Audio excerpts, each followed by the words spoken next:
नमस्कार, स्वागत है आप सभी का एबी स्टार न्यूज में और मैं हूं आपके साथ जुबैर चौधरी। वक्त तो चला है हमारी देवभूमि का, जहां सबसे पहले बात करेंगे हरिद्वार में कावड़ मेले की। हरिद्वार में कावड़ मेले को लेकर प्रशासन अलर्ट नजर आ रहा है। इस कड़ी में सभी व्यापारियों के साथ प्रशासन ने बैठक की है। हरिद्वार में पिछले स्नान पर्वों को देखते हुए आगामी कावड़ मेले में भी भारी भीड़ उमड़ने का अनुमान लगाया जा रहा है। कांवड़ मेले को सकुशल संपन्न कराना प्रशासन के लिए एक बड़ी चुनौती बना हुआ है। इस चुनौती से निपटने के लिए हरिद्वार के CCR भवन में प्रशासन और होटल धर्मशालाओं से जुड़े व्यापारियों के साथ बैठक की गई और सभी व्यापारियों से सुझाव मांगे गए। बैठक के दौरान व्यापारियों ने बैटरी रिक्शा और टेम्पो के कारण लगने वाले जाम, ऑनलाइन ठगी और अतिक्रमण जैसी कई समस्याओं से अवगत कराया। व्यापारियों ने बताया कि आगामी कावड़ मेले के दौरान हरिद्वार में लगने वाली परेशानी बन सकता है, इसलिए मेले से पहले ही इन सभी समस्याओं का निजात पाना बहुत ज़रूरी हो गया है।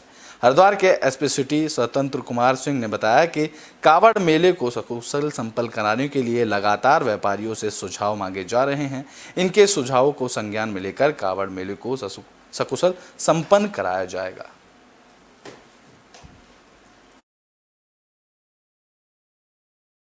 देखिए, हम लोग उम्मीद कर रहे हैं कि 2 साल की कोरोना काल को देखते हुए इस बार सामान्य कांवड़ रहने वाली है और वो सामान्य रहने की वजह से उम्मीद ये है कि कांवड़ यात्री बड़ी संख्या में हरिद्वार पधारेंगे। तो ये निश्चित रूप से बड़ी चुनौती तो होगी ही होगी, लेकिन साथ साथ दूसरी दिक्कत हरिद्वार में ये भी है कि हरिद्वार में जो ट्रैफिक को लेकर परेशानी आ रही है बार बार, उसको लेकर जब तक एक वृहद कार्य योजना नहीं बनाई जाएगी तो निश्चित रूप से कांवड़ हो या अन्य सोमवती अमावस्या या अन्य मेले हों, उन पर ये परेशानी हमेशा बनी रहेगी। देखिए, आज कांवड़ को लेके ये लगातार बैठक चल रही है। कल व्यापारी बंधुओं के साथ हमारी बैठक थी, आज होटल एसोसिएशन और धर्मशाला एसोसिएशन के साथ हमारी बैठक थी। इनके कंसर्न को भी हम लोग जाने और अपनी बातें भी रखें कि कांवड़ के दौरान हमें कैसा कैसा सहयोग इनसे चाहिए।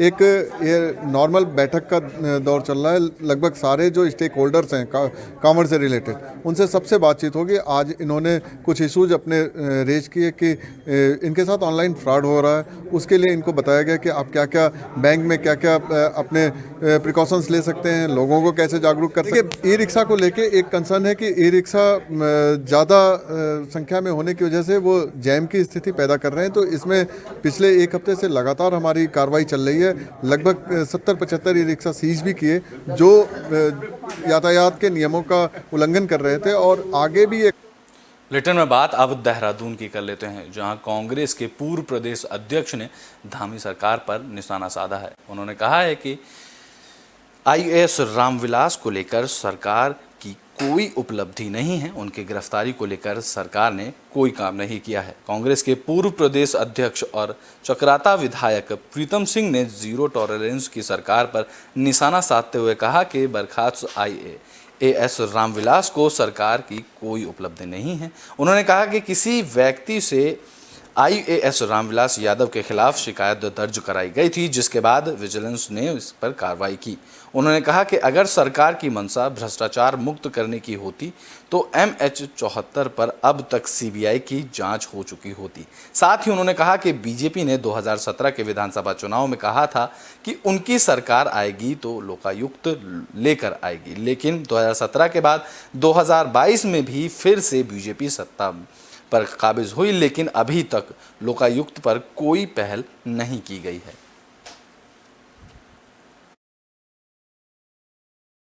शिफ्ट करेगी तो स्थिति पैदा होगी। सरकार को जो है देखना चाहिए कि सरकार का क्या अधिकार है। उस अधिकार क्षेत्र से अगर आप बाहर जाएंगे तो ब्यूरोक्रेसी में और सरकार में टकराव होना सुनिश्चित है। अब ये तो सत्ता में बैठे हुए लोगों को देखना है कि वो कैसा कृत्य कर रहे हैं, और इसीलिए तो मैं कहता हूँ कि लोकायुक्त को लाइए जिसकी जद में सरकार भी आएगी। तो देहरादून में पर्यटन मंत्री सतपाल महाराज ने बयान दिया है। उन्होंने 4 धाम यात्राओं में तीर्थ यात्रियों को लेकर ये बयान दिया है। उन्होंने कहा है कि यात्रियों के लिए सबसे ज़रूरी है उनका रजिस्ट्रेशन करवाना। प्रदेश के पर्यटन मंत्री सतपाल महाराज ने चार धाम यात्रा पर आने वाले तीर्थ यात्रियों के लिए पंजीकरण अनिवार्य बताया है।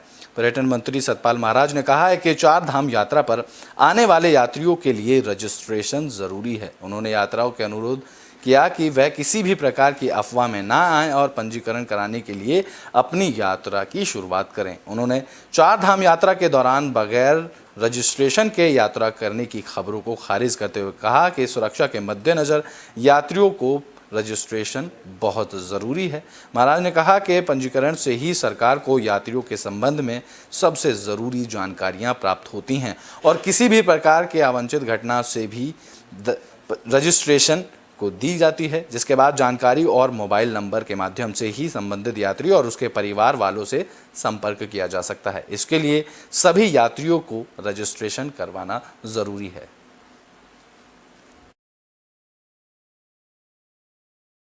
चार धाम यात्रा पर आने के लिए पंजीकरण अनिवार्य है। मेरा यात्रियों से अनुरोध है कि वह किसी प्रकार की अफवाह में ना आए। सुरक्षा के मद्देनजर पंजीकरण बहुत ही महत्वपूर्ण है। यात्री पंजीकरण करवाने के बाद ही चार धाम यात्रा पर आएं। पंजीकरण के द्वारा ही सरकार को यात्रियों के संबंध में आवश्यक जानकारी प्राप्त होती है और किसी भी प्रकार की अवांछित घटना की दशा में पंजीकरण में दी गई जानकारी एवं मोबाइल नंबर के माध्यम से ही संबंधित यात्री और उनके परिवार वालों से संपर्क किया जा सकता है। एक बार पुनः मेरा सभी धार्मिक यात्रियों से अनुरोध है कि वह पंजीकरण करवाने के उपरांत ही चार धाम यात्रा करें।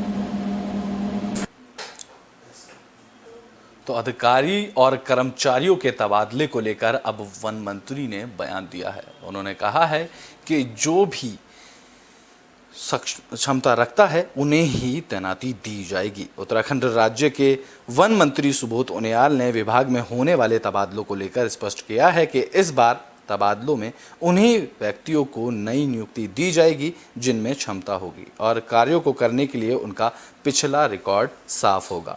वन मंत्री सुबोध उनियाल ने कहा कि अगर किसी अधिकारी या कर्मचारी का रिकॉर्ड खराब है, उसके ऊपर कोई मामला दर्ज है, फिर ऐसे अधिकारियों को नई तैनाती देने से गुरेज किया जाएगा। आपको बता दें कि वन विभाग में जल्द ही अधिकारियों और कर्मचारियों के तबादले होने हैं, जिसको लेकर विभाग ने अपनी कमर कस ली है और उसको लेकर उन्होंने साफ कर दिया है कि जिनमें क्षमता होगी उन्हें ही नई नियुक्तियां दी जाएंगी।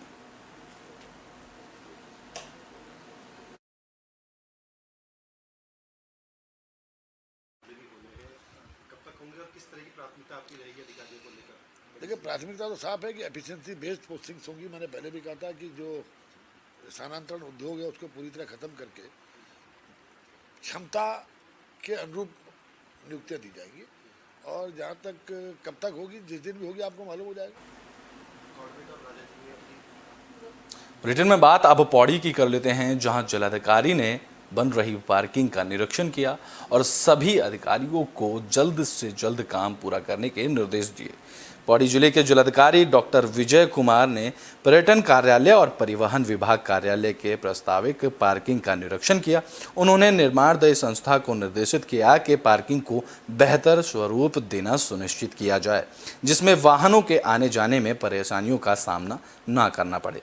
उन्होंने संबंधित अधिकारियों को निर्देशित किया कि प्रस्तावित पार्किंग की भूमि का NOC लेना भी सुनिश्चित किया जाए। जिलाधिकारी ने पर्यटन कार्यालय पर प्रस्तावित पार्किंग का निरीक्षण करते हुए संबंधित अधिकारियों से पूरी जानकारी ली। उन्होंने निर्देशित किया कि पार्किंग में इंटरलॉकिंग टाइल्स भी लगाना सुनिश्चित किया जाए। साथ ही कहा कि पार्किंग में प्रवेश करने के लिए बेहतर गेट बनाए जाएं, जिससे कि बिना इजाज़त के कोई भी व्यक्ति वाहन पार्क ना कर पाए। इसके अलावा उन्होंने संभागीय परिवहन कार्यालय पर प्रस्तावित 2 मंजिला पार्किंग का निरीक्षण किया।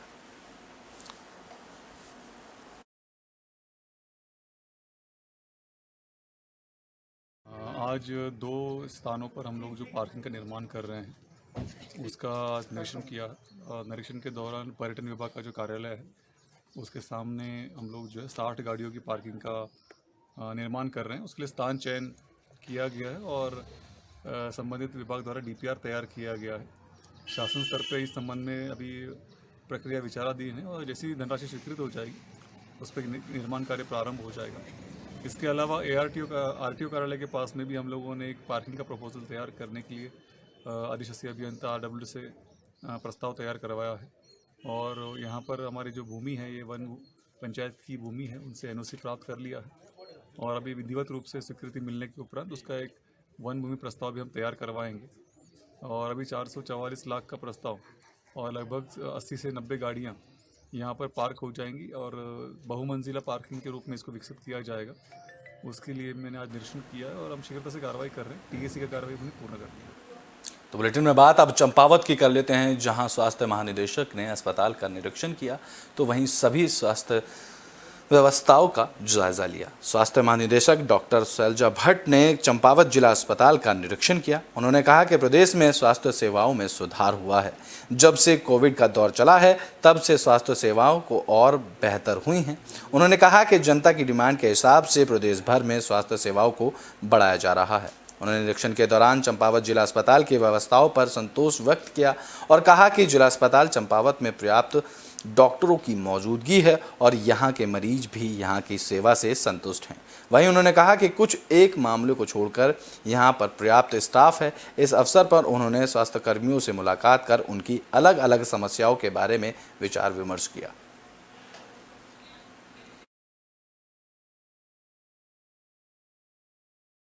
निरीक्षण में पाया ये गया कि यहाँ पर चिकित्सकों की तो कमी नहीं है, सभी स्पेशलिस्ट यहाँ पर मौजूद हैं। पर CMS साहब ने अवगत कराया कि स्टाफ नर्स की कमी महसूस होती है क्योंकि कई सारे नए डिपार्टमेंट्स यहाँ पे खोल दिए गए हैं, जैसे ICU, पैलिएटिव वार्ड और अभी ये लोग जल्दी ही डायलिसिस वार्ड भी शुरू कर रहे हैं। स्टाफ नर्स के रिक्त पद के अगेंस्ट ये नहीं है, उनको रिक्त पदों से इतर भी आवश्यकता है। और दूसरा यहाँ पर ये देखा गया कि हमारे सर्जन्स जो हैं वो बहुत अच्छा काम कर रहे हैं और OT भी सुव्यवस्थित है। हमारी गायनेकोलॉजिस्ट भी हैं, लेकिन जो गायनेकोलॉजिस्ट यहाँ पर सीजर कर रही हैं हो सकता है इनको मातृत्व अवकाश की भविष्य में ज़रूरत पड़े, ऐसा यहाँ पर बताया जा रहा है। तो उसके लिए भी हम लोगों को दूसरी गायनेकोलॉजिस्ट चाहिए, ऐसा इनका आग्रह है, जिस पर हम शासन स्तर पर बात करेंगे और महानिदेशालय स्तर पर भी गायनेकोलॉजिस्ट को भेजने की कोशिश करेंगे स्पेशलिस्ट की तरह से। बाकी साफ़ सफाई यहाँ पर अच्छी है। कैंटीन मैंने देखना चाहा, लेकिन कैंटीन में नाश्ता सर्व हो चुका था, उस समय कैंटीन बंद थी क्योंकि मेरा जो निरीक्षण का समय था वो भी 9:30 बजे का समय था, तो खाना बनने का समय वो नहीं था। दोबारा जाते समय एक बार और कैंटीन का निरीक्षण करना चाहूँगी। वार्ड में मेरी मरीजों से भी बात हुई, मरीज यहाँ की सुविधा से संतुष्ट नज़र आ रहे हैं और गायनेकोलॉजिस्ट सीजर कर रही हैं, डिलीवरीज ठीक हो रही हैं, फिजिशियन सर्जन भी अपना अपना काम कर रहे हैं। तो पर्यटन सचिव प्रकाश जावलकर ने चंपावत का दौरा किया। इस दौरान उन्होंने सभी राफ्टिंग संचालकों से समस्याओं की जानकारी ली। चंपावत में भ्रमण के लिए पर्यटन सचिव प्रकाश जावलकर पहुंचे, जहां उन्होंने पर्यटन की अपार संभावनाओं को देखते हुए उन्हें विकसित करने के लिए चर्चा की। जिले के भ्रमण में आए पर्यटन सचिव प्रकाश जावलकर ने नेपाल सीमा से लगे एंगलिंग भी पहुंचे, जहां उन्होंने एंगलिंग राफ्टिंग संचालकों से बात की और राफ्टिंग संचालकों से अपनी समस्याएं बताई और पर्यटन के क्षेत्र में आगे लाने के लिए अपील की। वहीं पर्यटन सचिव जावलकर ने कहा कि जहां राफ्टिंग की अपार संभावना है, इन्हें विकसित किया जाएगा ताकि पर्यटन विश्व प्रसिद्ध जगह में राफ्टिंग का आनंद ले सकें और स्थानीय युवाओं को रोजगार भी मिल सके। उन्होंने कहा कि पर्यटकों के रहने के लिए भी यहां होम स्टे को मजबूत किया जाएगा।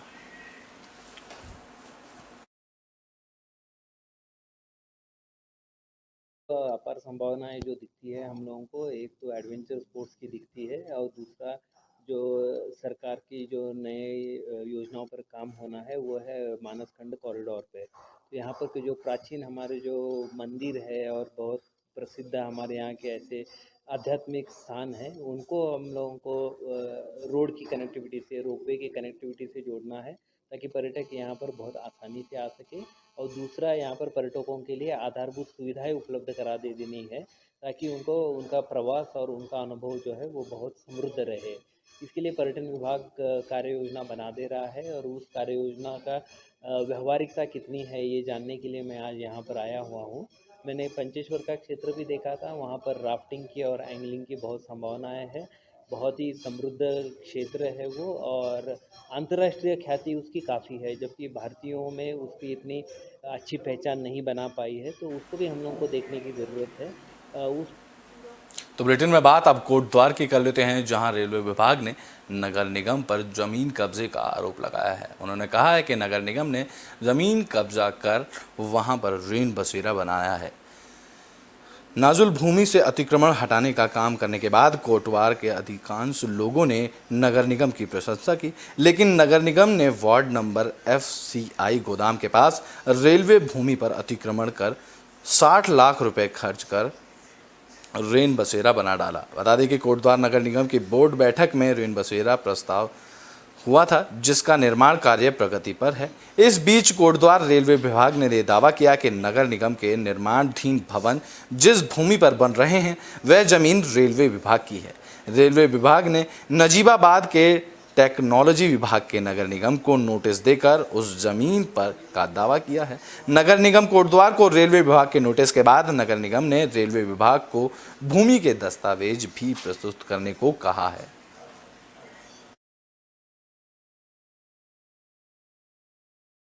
देखिए, नगर निगम ने हमारी भूमि पे भवन बनाया, क्या है मामला और कैसे क्यों हो गया कि उनकी भूमि पे भवन बना? देखिए, ये बोर्ड का प्रस्ताव था और शासन के निर्देश भी है कि जो बेघर बेसहारा लोग हैं उनके लिए रैन बसेरा बना के देने के लिए, तो उसके तहत रैन बसेरा नगर निगम द्वारा बनवाया जा रहा है। इस बीच अभी कुछ दिन पहले ही रेलवे के एक अधिकारी यहाँ पर चिट्ठी दे के गए कि वो जिस भूमि बनना है वो उनकी भूमि है, तो इस मामले को चेक कराया जा रहा है।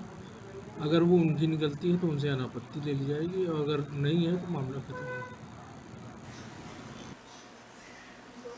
तो ब्रिटेन में बात अब अल्मोड़ा की कर लेते हैं, जहां सड़क किनारे अवैध मिट्टी डाली जा रही है। इसको लेकर प्रशासन ने कहा है कि मिट्टी डालने वालों पर पुलिस की कार्रवाई की जाएगी। अल्मोड़ा में सड़क किनारे अवैध रूप से मिट्टी डालने का काम धड़ल्ले से चल रहा है। यहां डंपिंग जोन के चिन्हित होने के बावजूद लोग प्रतिबंधित क्षेत्र में सड़क किनारे अवैध रूप से मिट्टी डाल रहे हैं, जिससे सड़क के किनारे मिट्टी के ढेर लग चुके हैं। जगह जगह डाली गई मिट्टी से सड़क दुर्घटनाओं का भी खतरा बना हुआ है, जबकि जिला प्रशासन की ओर से मिट्टी डालने को लेकर 3 क्षेत्रों को डंपिंग जोन बनाया गया है। एसडीएम सदर गोपाल सिंह चौहान ने बताया कि डंपिंग जोन चिन्हित होने के बाद भी कुछ लोग नेशनल हाईवे के किनारे अवैध रूप से मिट्टी डाल रहे हैं। इसको लेकर पुलिस टीम को भी धरपकड़ के लिए सतर्क किया गया है। कोई भी वाहन चालक प्रतिबंधित क्षेत्रों में मिट्टी डालते हुए पाया गया तो उसके खिलाफ कठोर कार्रवाई की जाएगी।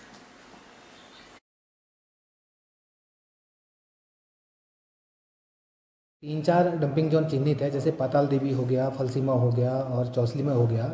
पाताल देवी भी हमने अभी फ़िलहाल बंद करवा रखा है क्योंकि उससे पानी की लाइन डैमेज हो रही थी, तो फ़िलहाल हम जो परमिशन दे रहे हैं वो फलसीमा के लिए दे रहे हैं। लेकिन इसके बावजूद भी कुछ लोग हमारे NH में मिट्टी डाल रहे हैं, तो मेरी NH वालों से भी बात हुई है, उनके तरफ से भी जो आवश्यक कार्रवाई है वो होगी। और इसके अलावा मैंने पुलिस को भी SHO से भी मेरी बात हुई है कि अपनी जो गश्त वगैरह है रात को उसको बढ़ाएं और अगर कोई भी अवैध डंपिंग करता हुआ पाया जाता है तो उसके खिलाफ जो भी वैधानिक कार्रवाई है वो अमल में लाई जाएगी।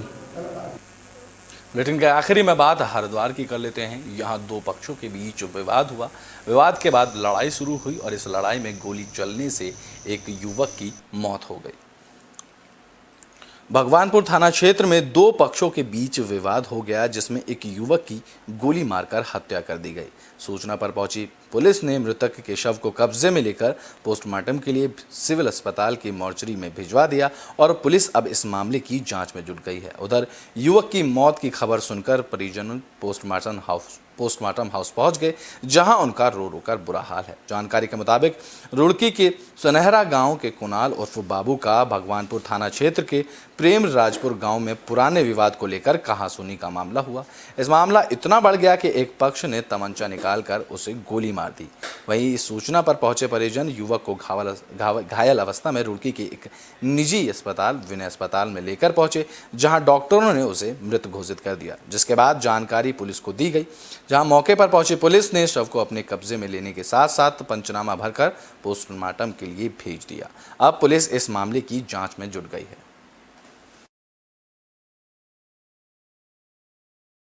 और बाबू नाम के एक युवक की प्रेमराजपुर गांव है, थाना में 2 पक्षों का झगड़ा हुआ जिसमें उसकी जो है गंभीर रूप से घायल हुआ। उसे यहाँ पे हॉस्पिटल विनय विशाल लाया गया। यहाँ पर उसे डॉक्टर द्वारा मृत घोषित कर दिया गया है। पुराना झगड़ा चल रहा है। इसमें अभी तक जानकारी पे आया है कि कल भी इसमें एक पक्ष में झगड़ा हुआ था, उनके विरुद्ध जो है अभियोग लिखा गया है नगर थाने में, और आज उनका जो है झगड़े की पुनरावृत्ति वहाँ पे। इसके साथ और भी कोई था? अभी तक जानकारी पूरी प्राप्त नहीं हुई है। घटनास्थल पर जाकर पूरी जो है तहकीकात कर इसमें पूरी आगे आपको जानकारी दी जाएगी। हमारी देवभूमि में अभी के लिए बस इतना ही। देश और दुनिया की तमाम खबरों के लिए देखते रहें AB स्टार न्यूज़।